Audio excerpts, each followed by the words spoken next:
Здравейте и добре дошли в нашия специален епизод, посветен на 14 февруари, Деня на любовта, но и на всички тези чувства, които ни карат да търсим красотата и вдъхновението. Днес ще си говорим за любовта не само като романтика, но и като нещо много по-дълбоко. Любовта към изкуството, любовта към това, което правим, любовта, която оживява на сцената и пред камерата. И днес имаме удоволствието да сме тук с двама специални гости, Ивайло Ненов и Христо Янов, които са творци от сферата на киното и театралното изкуство и които създават множество проекти, в които се комбинира визуалния стил и вдъхновяващи истории. И благодарим ви, че сте тук с нас. Благодарим за поканата. И сега, може би, за да започнем, да ни разкажете малко по-подробно с какво се занимавате. Как хубаво го каза цялото. Да. От един път. Без да чете даже. От един дубъл. Да. Чудесно представяне. Виж колко е хубаво някой да те представя, а не само ние Изглежда да представяме. почти нереално. Ами кажи за себе си сега. Аз съм джентълмен, ще те отстъпя. Аз не съм ли? Вярно, не съм джентълмен, добре. Аз се занимавам с писане. Най-общо казано.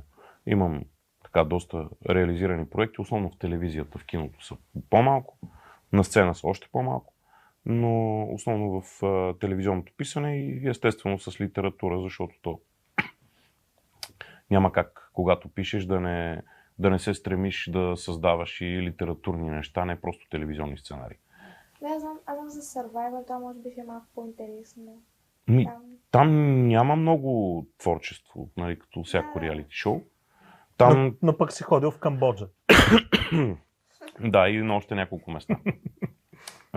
Там единственото творческо е да видиш историята и да се опиташ телевизионно да я разкажеш, нали, по най-добрия начин, най-реалния начин, в който се развива една история. Била тя история защото там сме имали и любовни истории, била тя история за някакъв вид борба за надмощие или нещо там вътрешно, което си правят. Но творческото там не е много, нали? Там е някакви граници, може би, които... Да, защото самия формат не го позволява, нали? Да. Гледаш ли Survivor? Аз не съм фен на такива реалитита, но нали, те са много популярни, по принцип, сред българското общество като цяло и сред млади, и сред по-възрастни, например. Те са точно в тези часове, които са... Прайм тайма. Да. И дори да не го гледаш, като си пуснеш телевизора и го слушаш малко или много. Не само сред българското. Трябва да ти кажа, че ако се загледаш в платформите, нали, които са големите стриминг платформи, там реалити форматите също се гледат доста. Без значение, тук ги нямаме още, не са дошли, може би ще дойдат в един момент, но имаш, нали, няколко формата, които са ти доста гледаеми там. И то един е много приличен на Survivor. Казва се Голи и уплашени. Аз съм го гледал. Неките на Фрейд, да. Кажи ти сега, представи си ти. Чакай да продължим сега. Виж каква хубава тема. Беше, значи хората какво искат? Хляб и зрелище. Те винаги са искали хората хляб и зрелище. Затова веднага въпросът дойде за Survivor. Между другото имаш доста сериали зад гърба си. Имам, 3 сериала. Един четвърти, който така и не стана заради COVID, който ми е много на сърце, но не се осъществи. И така доста телевизионни предавания в различни формати. Филми. Имам и участия, и като, нали, консултирал съм, писал съм текстове за документални, имам един художествен късометражен, имам сега един вид подпечат, както се води, нали, пиша още и чакам скоро да излезе още един. Една театрална пиеса реализирана. Нашата адаптация на Тримата мускетари, беше чудесно. Да, и книги писал ли си? Книги съм писал, да. 2 самостоятелни, участия в още сборници, ама то става малко като CVI, стига толкова. Не ми е удобно. Писането е самотно занимание. Аз те питам. Аз се занимавам с театър. Общо взето, това е центъра ми на работа. Театрален режисьор съм. Преди да стана театрален режисьор, няколко съм завършил за актьор и съм играл 6-7 години доста активно. Освен това, в момента преподавам и на 11 клас по един предмет, така че поздрави на учениците, с които се срещаме в английската гимназия. И това ми е много любопитно, много интересно да виждам всъщност как как мисли младото поколение, защото ние вече, за съжаление, не сме. Много ни се иска да сме, ама вече в Била и там в универсалния магазин ми казват: дръпни се, мамо, чичкото да мине. И аз се оглеждам и не виждам чичко, но да. Духа е млад. Да. Когато почна ти правят място в градския транспорт, вече нещата не се виждат. Да. Как решихте да започнете да се занимавате с това? Било ли ви е детска мечта, защото повечето деца като малки си мечтаят точно е така, да бъда актриса, да бъда известна, или ви е било по-скоро избор като по-нататък в живота? Аз бях много срамежлив и изобщо не съм искал да излизам на сцена никога. Даже в 5-ти клас не казах на рождения ми ден, който е утре, отидох с бомбони и до края на деня аз не казах от срам, че имам рожден ден, и си ги прибрах вкъщи. Не почерпих, дет се вика. След това някак си в гимназията малко се попромениха нещата, но в смисъл тогава вече така самочувствието дойде, но никога не съм имал мечта аз да излизам пред публика и да говоря или пък да играя. Записах се в театралната школа, но тогава водеше един актьор от театъра, Володя Данченко, който обаче на втория месец почина и го хвана Ася и тя общо взето порастика хората, които не познаваше, и аз така реших, че не е моето поприще това нещо и повече никога не съм се занимавал с театър до една огромна случайност. В 3-ти курс учих друго нещо. Ти беше тук екология, нали? Да. И една случайност около театъра, направиха школа, един познат актьор, Венци Петков, ми каза, случайно ме засече и вика: ти що не влезеш да пробваш? Влязох и повече, в смисъл това беше някакси, оттам нататък знаех какво искам. Има едно събитие, което бележи със сигурност и го помня до ден днешен, както Канети казва: всичко, което по-късно изживях, вече ми се беше случило първите 7 години в Русчук. Да. И на мен в Русчук ми се случи такова събитие точно на, може би, 7, когато съм бил на 7. Една вечер, тогава даваха Флинстон и баща ми каза: дай да заведа, някой иска ли да дойде с мен? И ме заведе на театър. Аз оставих да не си гледах сериала, тогава не можеш да връщаш назад. Той се дава само в определено време по една от двете телевизии, които съществуваха. Канал 1 и Ефир 2. Отидох, гледах Крал Лир в операта. Тогава сцената на театъра беше след пожари, не работеше. Тогава и театър, и опера, всичко беше в операта. И помня много специална атмосфера. Помня кучета на сцената, помня лъча на прожектора, през който минава прах. Помня цялото това много специално усещане, което години по-късно ме е карало аз да ходя на театър сам, като гимназист. И всъщност това по някакъв начин е водело пътя ми, сигурен съм, за да се стигне до тая случайна уж среща с Венци Петков, за да се случи тези неща. Каква е история? Не е лошо. Това е много хубава история. При мен няма нищо такова. Исках да стана футболист. Исках да стана футболист. Ходих няколко години в Локо Русе, така че аз, Дунав не е Локото. В Дунав съм ходил на проби, между другото. Не ме взеха, разбира се. И след като не ме взеха, се появиха там тия спънки.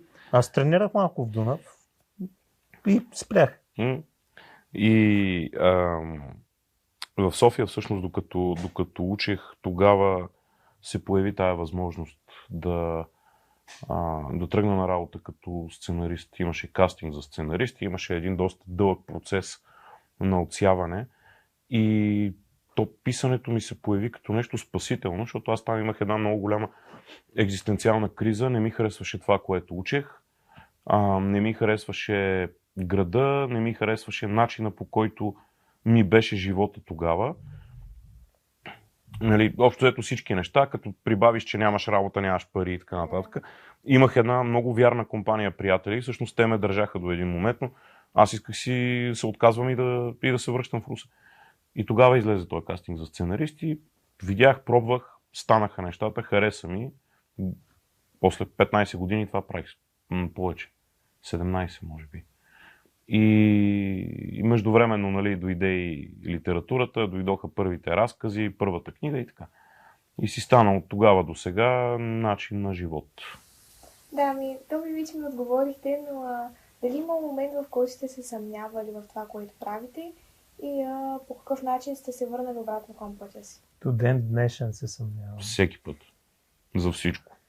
Съмнението е винаги в творчеството. На всяка стъпка има съмнение. Дали този път ще сработи, дали ще стане. Ти не правиш нищо физическо. Ти имаш процес. И понеже е процес, много е тънък момента, в който си казваш да, готово е. Защото понеже е процес, постоянно си мислиш, дали е готово или може да стане малко по-готово. Тоест, винаги има едно такова съмнение дали е достатъчно добро. А съмнението дали ще се хареса, винаги си го има. То поне при мен няма момент, в който да го няма. Там разбираш, като влезе публика.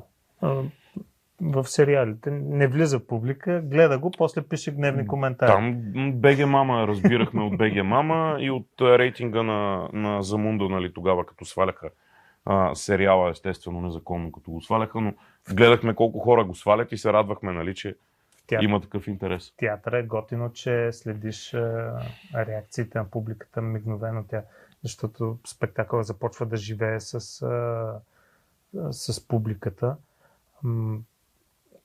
И много е специален този момент на премиерите и няма как и не бива едно нещо да се хареса на абсолютно всеки. Да, със сигурност. Вътре има 700 човека са в доходно здание в голямата зала, в НДК са 3000 и така че няма как да угодиш на всеки и не бива да търсиш това, но все пак е добре масовото одобрение да го получиш, защото все пак всичко, което правим е в търсене на тази среща с публиката, с зрителите. А иначе съмнения за пътя, който съм поел, не съм имал никога от момента, в който открих театър. До тогава имах нон-стоп съмнения и всъщност аз пробвах и сменях много различни професии, за да открия кое би ми доставило удоволствие, освен финансов стимул, защото всъщност в тези други професии аз тогава като дори пробващ съм изкарвал повече пари, отколкото след като завърших в началото. Не финансите са водещи, за съжаление, и за щастие в изкуството, а потребността. Потребността да изразяваш себе си, да оставяш нещо, да оставяш някакво послание, да разкажеш някоя история на публиката и да, всъщност най-голямото, да предизвикваш емоция в тях. Да, и нали всеки да си намери нещо за себе си в... Ако може да намери. Едни си намират въпроси, други си намират отговори, трети си намират не знам, тема за разговор в последствие, нали, общо взето. Това е да не ги оставиш хората безразличните. Това е основата. Дали ще ги разплачеш или разсмееш, въпросът е да не ги оставиш безразлични. Добре, сега да го върна малко пак към вас. Вие споменахте за Крал Лир, но има ли роля или проект, който по някакъв начин е променил начина, по който виждате на любовта? Или може би книга, може би някакво... Ама нещо наше ли трябва? Тоест, или просто сме видели, прочели, гледали? Видели, прочели, гледали. Мгм. Нещо, което сте си намерили за себе си от изкуството. Всяко нещо, всяка книга, която прочиташ, всяка стъпка, която правиш, те формира така или иначе. Някакъв голям завой при мен е...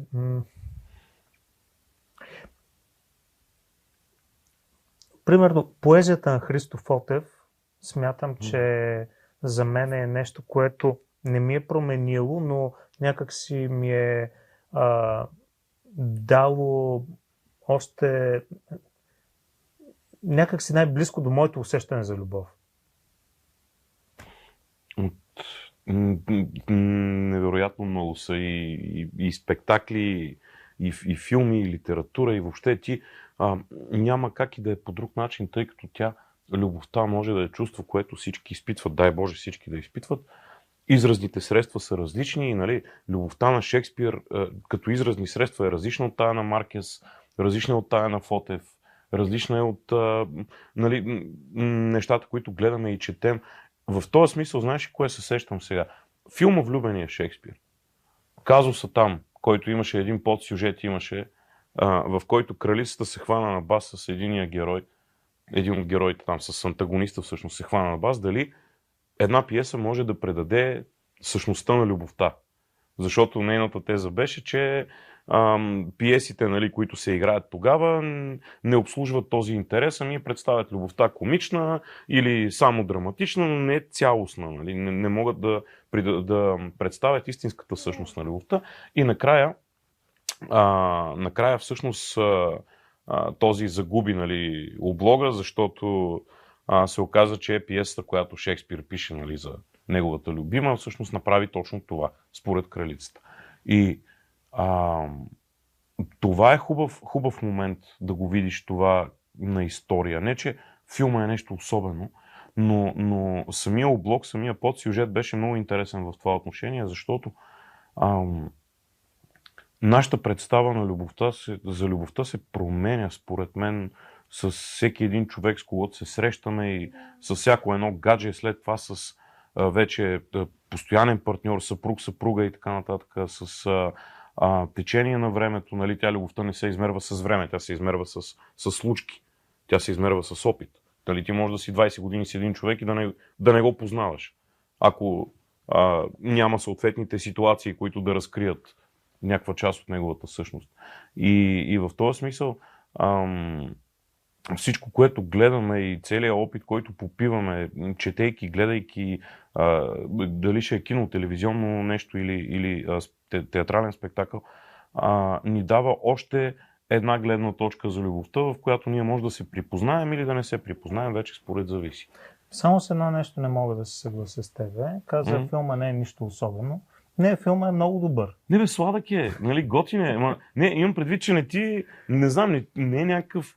Примерно, Любов по време на холера с Хавиер Бардем е много някакси дълбок, може би. На мен така ми се струва поне. Ама защо трябва да е дълбок? Защото любовта не е плитка. Тъй ли? Аз познавам и плитка любов. О, да. То тогава дали е любов обаче? Не знам. Или са кошмари, както казва, нали, Криско? Сетих се за още нещо. Много е странно. Когато за пръв път прочетох стихове на Пабло Неруда, там изведнъж видях по какъв... Не знам, направи много, много силно впечатление как той говори за любовта и с какви думи я описва. Просто много е... Чул ли си Пабло Неруда? Да. Обаче последно четох на Марло това Доктор Фауст. Там знаменитата реплика. Това ли е лицето, което изпрати 1000 кораба към Троя? Към 1 000 000 всъщност, но... Да. И виж какво сравнение. Една жена, заради която 1000 кораба мъже ще отидат на война. И това е, нали, много, много голям. Макар че там любовта е една част от сюжета, но да не влизаме в подробности. Иначе от съвременните кой? за любов пише добре? Или така, че на тебе да ти харесва? Аз се сещам веднага. Виж, любовта някак си е свързана с по-малките форми в момента. И се сещам дори за Господинов, който не пише много за любов. Има текстове. Да. Има едно кратко стихотворение, което се казва Залез ли? Залез, мисля, се казва. Слънцето не залеза в Созопол закъснява. Слънцето заплеснато в бедрата ти. При мен е малко по-дълга форма. Аз харесвам много на Иван Ланджев поезията, знаеш. Да. И там има, особено в Ти непрестанна новина, има страхотни неща. Той умее по много особен начин да пише хем интелигентно, хем достижимо, защото нали, тезата обикновено е, че който пише прекалено интелигентно, едва ли не се отделя от тълпата. Пък при Ланджев го има този момент на симбиоза. Нали, хем пишеш с уважение към думите, с уважение към езика и на един много висок стил, хем е достатъчно достижимо, за да бъде разбрано, което според мен е много важно. Любовта. Като говорим за любов, в момента ние говорим основно за любовта към човека, в който сме влюбени. Нали? Все още сме на тая любов. На тая тема сме, добре. да. Защото тя любовта има много измерения. Ми стана интересно за Шекспир и подсюжета, където нали, с кралицата се хващат на обох. И това е следващия въпрос. Според вас, в днешни дни какво се случва по-често? Изкуството да имитира реалната любов или любовта да се стреми да имитира изкуството? И тук питам, защото аз много често съм ставала свидетел на това мои връстници, включително може би и аз, да търсим любов като по филмите. И ви питам, според вас, кое се случва по-често? Защото днешни дни сякаш малко нещата се разминават. Вместо изкуството да представя любовта, става обратно. Страхотен въпрос. Но ти много добре водиш. Да, и аз чак се замислих сега как да отговоря, човек. Това е доста интересен казус.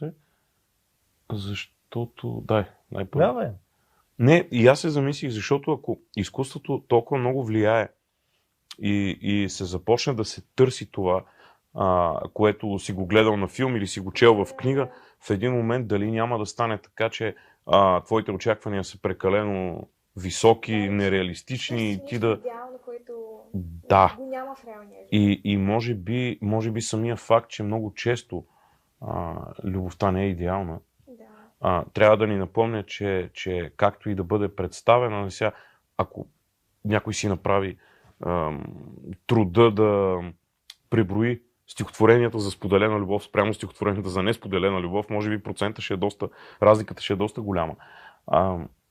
И в този смисъл, може би по-скоро нашите очаквания не би трябвало да се формират от книгата, филма или пиесата, сериала, ако щеш, а по-скоро да видим чуждия опит, но да не се опитваме да го живеем. Тоест няма как да се случи. Според мен формирането на представа, на форма предварително те обрича на нещастие.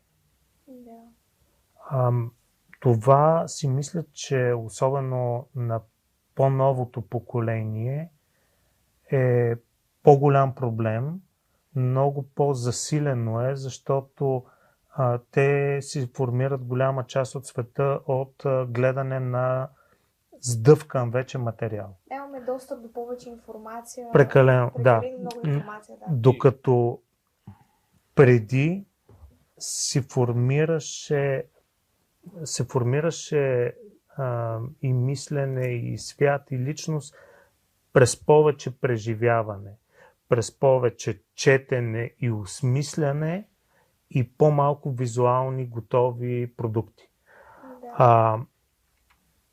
Аз понеже се занимавам и обичам с импровизационен театър, там е много важно да можеш да приемеш много неща, да си гъвкав, дефекта да го направиш на ефект.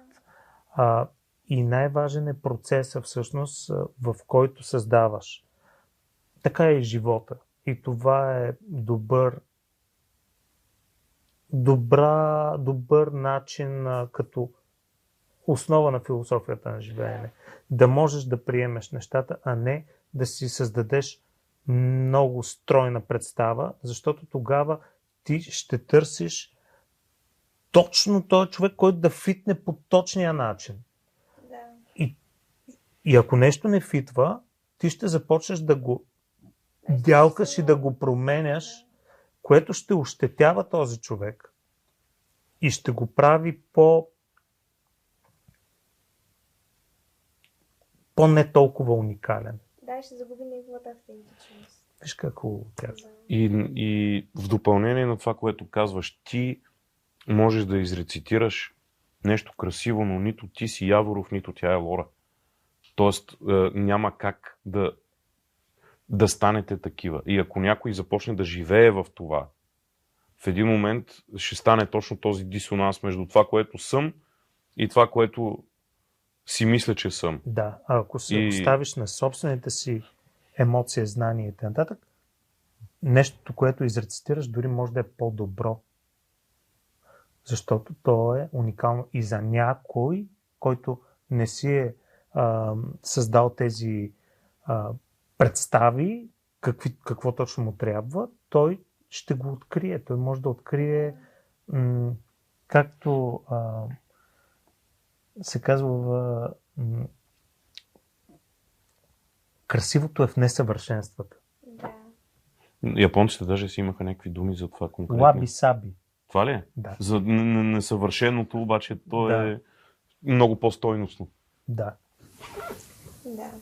Ами ние вече започнахме да говорим за тази тема, но сега, когато говорим за темата любов като романтика едни към други, сега ще видите едно тематично интервю, снимано от Савина, където са интервюирани ученици от нашите двойки, от нашето училище. Добре, започваме. Ако трябваше да празнувате любовта без подаръци, как бихте го направили? Ами може би да си пуснем някакъв филм, да излезем някъде да се разходим, да правим някакви нематериални жестове един към друг или просто да се лежим заедно и да прекарваме времето.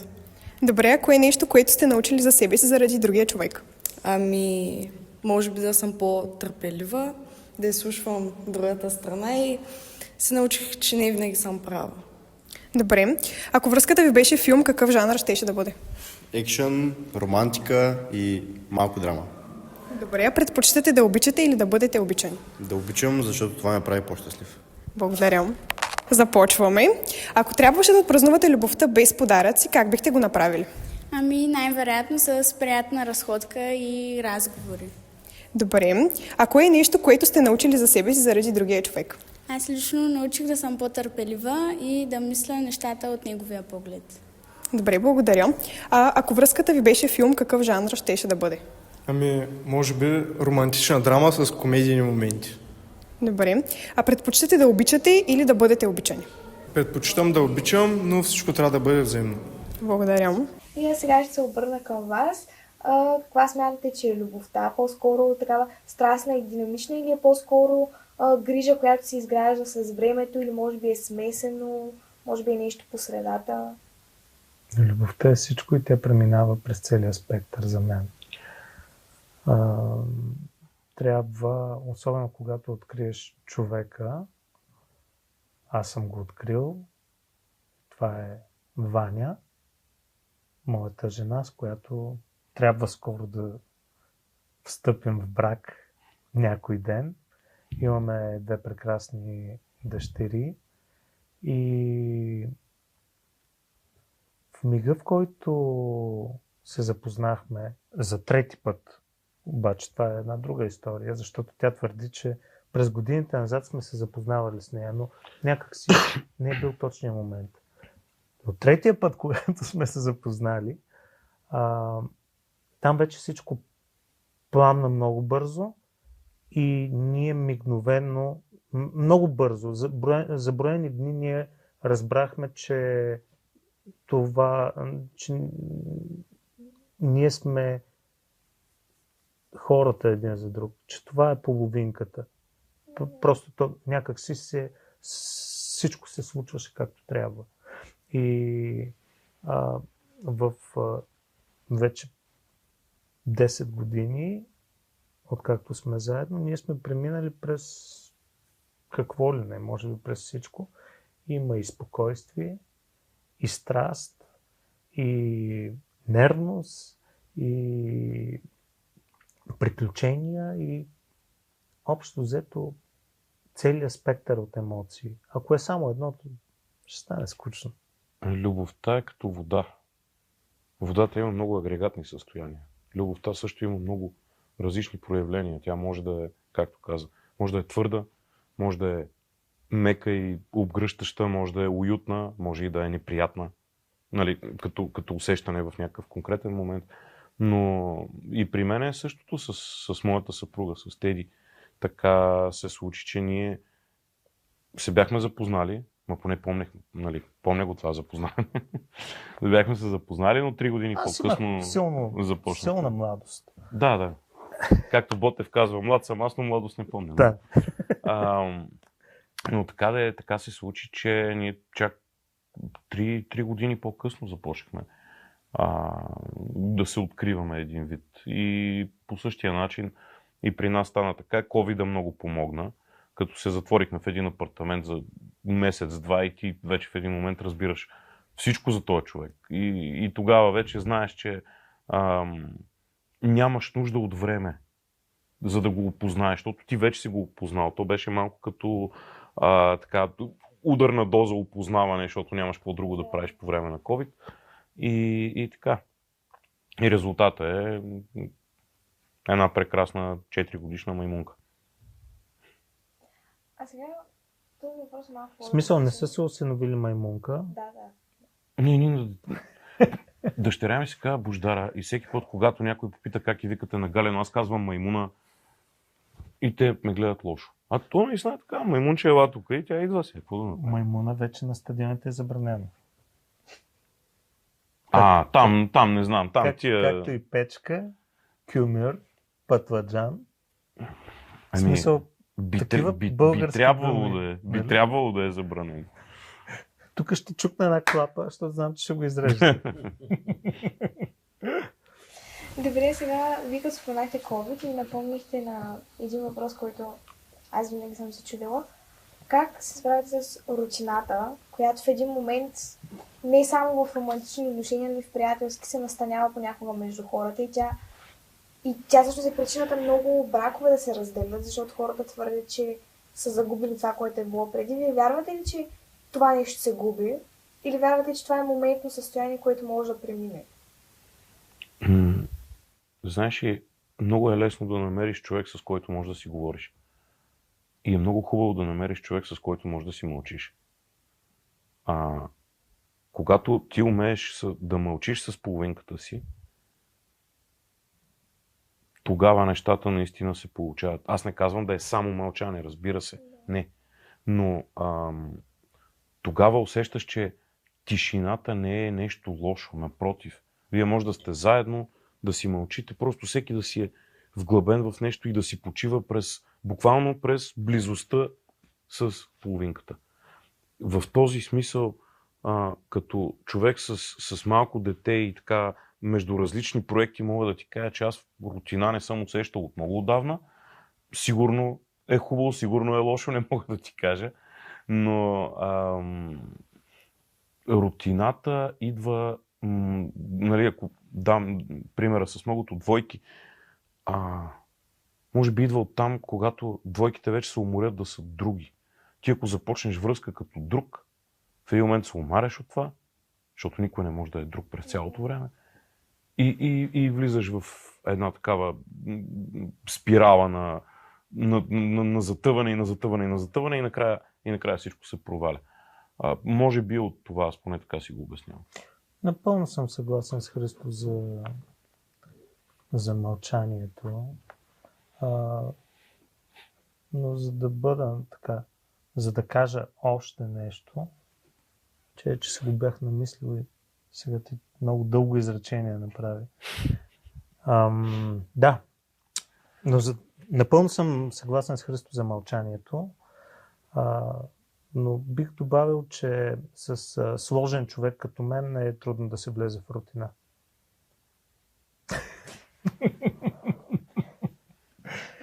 Трябва... Без да живея с тебе, подкрепям това нещо, защото само от работата ни заедно го знам. Иначе любовта изисква търпение. Освен всичко друго, тя понякога изисква и търпение.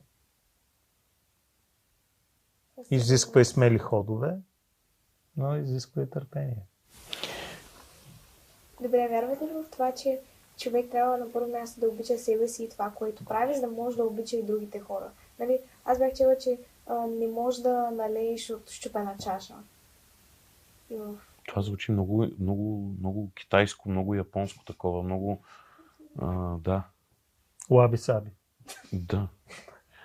Той имаше там една друга, че дали ако тръгнеш да учиш някого и той не иска да приема информация, казваш, не можеш да наливаш в пълна чаша. Нали?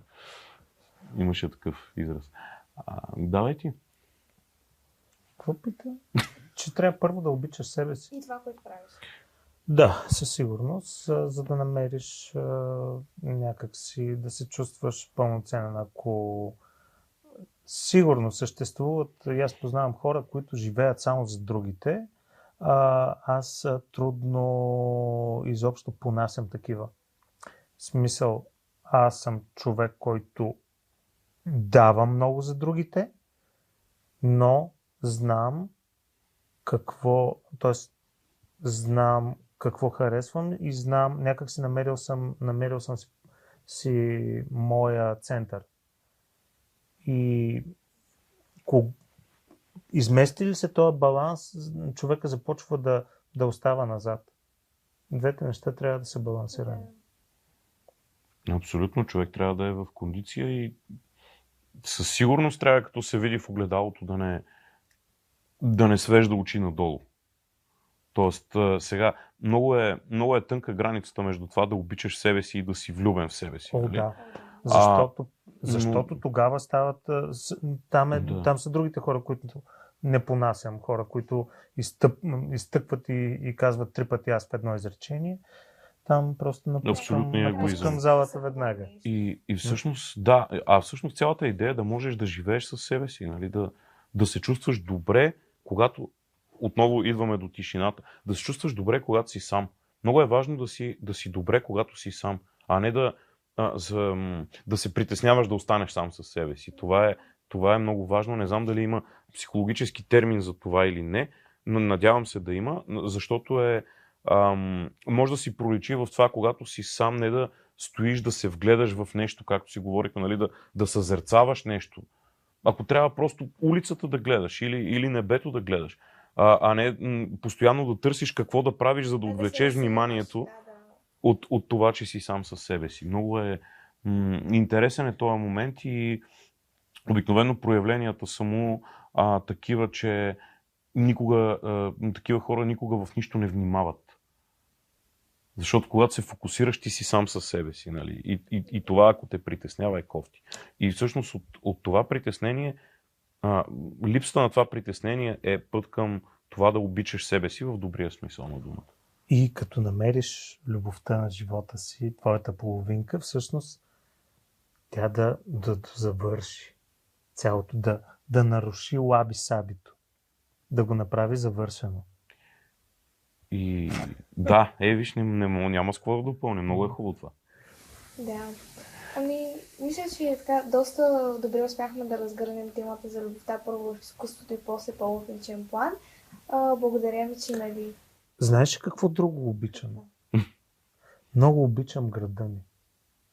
Много обичам Русе и ние двамата сме русенци и сме се върнали доброволно в този град. Абсолютно доброволно. И казвам го, защото да, има много какво да се желае, още в нашия град. Но има много. Но това смятам, че е важно да се казва понякога и да се дава този пример и за другите, да обичаме нашата страна, нашия град, да. И хората, които са около нас. За да може дори като излезеш някъде, да се върнеш после и да имаме повече приятели тук, нали? Колкото се може повече, да, винаги е по-добре. И ти обичаш ли града си? Да. Аз точно това съм си мислила, че и аз, нали, малко като всички млади искам да видя света, да се възползвам от каквото мога повече.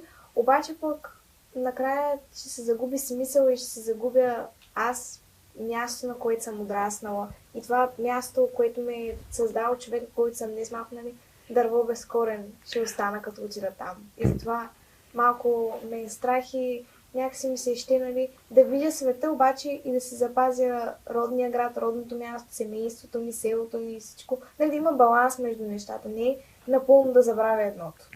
Добре, ти как гледаш на любовта? Ами аз, ако трябва да бъда честна, може би и аз гледам така. Смятам, че в началото любовта трябва да е силна, за да те, поне аз смятам така, за да те спечели, за да ти направи впечатление, да изпъкне над останалото. Обаче след това ти трябва да може да се задържи, трябва да можем да седнем с този човек и да си мълчим, както ви казахте, а не постоянно да запълваме тишината с някакви приказки. То е много важно и да можеш да си говориш с човека. Естествено. Защото да. Има двойки, пък, които не могат да си говорят, ама си мучат добре. Това също ръмжат си? Да, ние вкъщи редовно си ръмжим. На комуникация. Един я ръмжи на другия и лошото става, когато другия започне да го разбира без допълнителни обяснения. Означава стани. Няма да стана. Нали? Такива неща. Да, но... Аз съм забелязвала това, което ви казах, че много хора не могат да остават сами в тишината. И аз, примерно, в моето семейство, аз съм го забелязвала, че когато аз, нали, поставя границата и просто си вземам някакво време за себе си и усещам как малко тая граница започва да се прекрачва и започва да е едно говорене и да се запълва тишината. Аз не искам тишината да се запълва. Аз мятам, че тази тишина също е здравословна и понякога хората трябва да седнат и да си помълчат. Понякога аз нямам какво да кажа и нямам и желание какво да кажа. Обаче някакси моите събеседници не могат да го приемат това и трябва да ме разчувъркат, нали, да кажа нещо, което ме наранява, че те не ме зачитат мен. Затова смятам, че трябва в началото, нали, да е страстно, но после трябва да може да си уважаваме границите. Това е разбирането вече, да разбираш другия. Има толерантност, нали, едни към други и смятам, че това е ключа, нали, едно нещо да се задържи дълго време. И аз, може би, по-скоро не мога да говоря за романтична любов, не мога да говоря за приятелства, които съм имала от както съм на 5-6 години и до днес. И аз също съм имала моменти, в които рутината се е настаняла между нас и ме е било страх, нали, дали това няма да попречи на приятелство. Но когато аз съм се срещала с нови хора, които в началото са ми по-интересни и се закачвам за тях и усещам как почвам да се разделям от другия човек, обаче някакси точно това, въпреки че си мълчим, ние все пак се разбираме и това ни запазва. Въпреки че в началото сме се отделили, после пак се събираме. Защото това е моментно. Това не е... Разбирателството е важно. То това е. Нали, ние не откриваме топлата вода, като го казваме, но все пак да разбираш. И между другото, много често гледам един много странен феномен. Разбирането се слага на едно ниво с харесването. Нали, чакай сега, аз може да разбирам другия човек защо харесва еди какво си или там защо прави еди какво си, но това не е задължително аз да го харесвам. Нали? И това го казвам, то изглежда малко, но е от ония малки битовизми, които когато се натрупат прекалено много, започват да тежат в една връзка. И това е интересното, че такъв трябва да ти е партньора, че да разбира твоите малки изкривявания, ти да разбираш неговите и да общо взето да има тази толерантност, както каза, и всъщност да знаем защо нещо е важно за другия. А това ние дали го харесваме или не, няма значение. Ваня разбира моите и големи изкривявания даже. Теди ме оставя да гледам футбол, аз се оставям да гледа там, какво беше, Секса и града, някакви такива сериали. Да. Ти влюбена ли си сега? Не, по-скоро. Не. А гадже имаш ли си? Не. Щом казваш по-скоро, значи не си. В смисъл, ти ако си ще знаеш. Но си се влюбвала. Да. Какво е чувството? Аз по принцип съм много притеснителен човек и тези пеперутките в стомаха точно това са. Да. Точно притеснение изпитвам. Ето всеки мисля, че ги е изпитвал. По принцип са много добри пловци, така че не е хубаво да се опитват да се давят. Нали? Нищо няма да излезе. Добре. Добре, искам, сетих се сега, понеже сме в английската гимназия, да дам един много светъл пример на двойка, която така, това е Златна Костова и Людмил Тодоров, които са възпитаници на английската гимназия. Людмил Тодоров, светла му памет. Но Златна беше тук даже миналата година за един час и тя разказа пред едни 12-класници сега как тя се е влюбила в него тук, което беше много яко, с което така да пожелаем на всички, които са изгледали до края този епизод, да се влюбват, да не крият любовта си и смело да я споделят или да си разбиват сърцата. Няма значение.